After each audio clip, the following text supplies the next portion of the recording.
Hey everyone. So I'm stuck here hand sanding and feeling philosophical.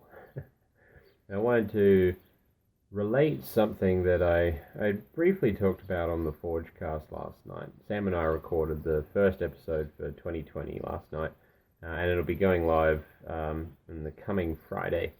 But there was something that this conversation started with a follower of mine on Facebook, and it's stuck in my mind since, and I thought it'd be something that's worth sharing to you. I love this craft. I can't stress that enough. Making things out of steel has made me happier than anything else in my entire life. And it's because there's a certain magic to it that is hard to find, not impossible, but hard to find in any other craft. So bear with me, and I'll take you on tell you a story. Pull up a chair. Imagine a young man who drives an old four-wheel drive, pulls into a mechanic, and he needs to get his rear right leaf spring packet changed, and while he's there he gets both of them done. And so they get pulled off of his vehicle, chucked in the skip with all the other scrap steel. He gets his car fixed and he drives off. Those leaf springs are now trash. They're not good anymore. They've been pulled off of a vehicle, so they're never going to be put back on to a different vehicle. Even the packet that was still alright. And along comes a blacksmith, specifically a bladesmith. And he has a deal with the mechanic where he gets to sort of ruffle through the guy's steel scrap bin, as many of us do. He pulls out the old packet of leaf springs and he takes it home.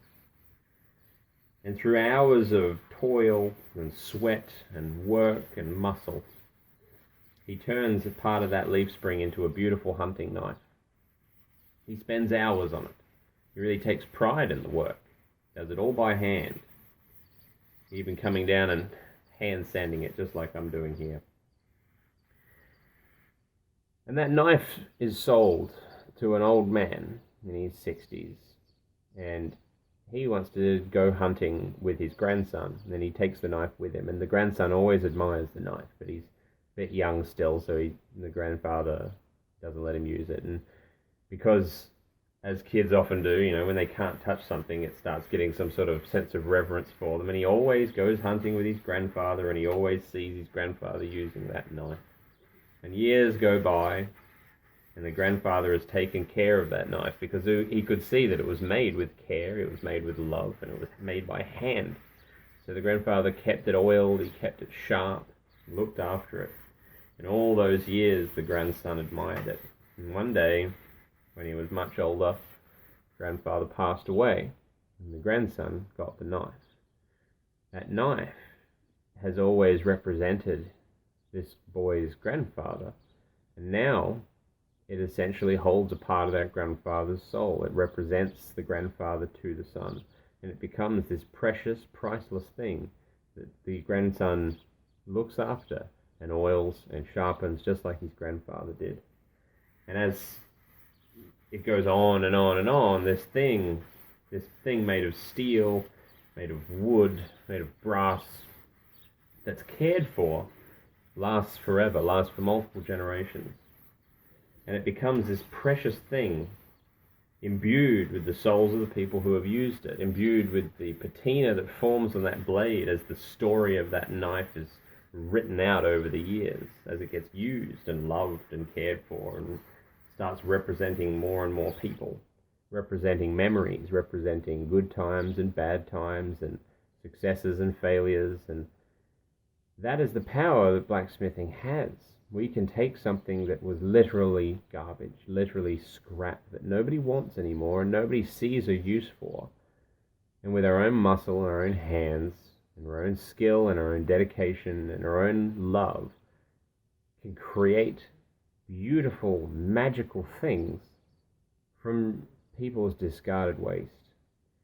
And that is a magical aspect of this craft, one that sticks with me, one that makes me keep using scrap materials, why I'm so obsessed with doing that wherever possible, because I like stories to carry on. I like memories to be forged, not just steel. So something to think about the next time you have your forge lit and you're hammering something out, especially if you're using reclaimed steel. Just remember, you're breathing new life into something that was discarded, that society didn't want anymore.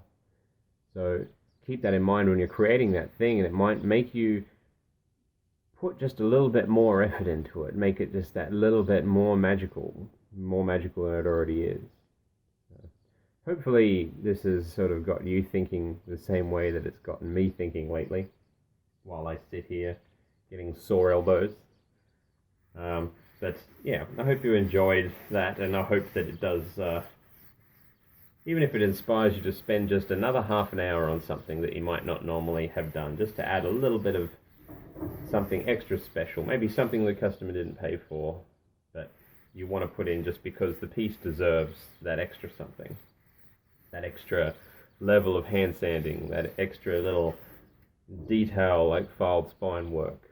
Just something that doesn't take that much time, that might add to the magical story that your item now has, from its journey from whatever steel you got to the potentially family heirloom that will last for generations.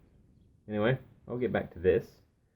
Big thanks to my patrons, Sam, Sean, Stefan. You guys rock.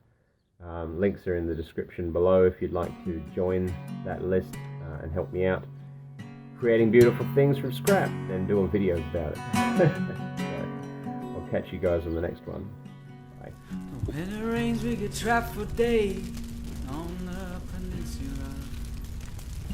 The hazards of our primrose path, south of the swole.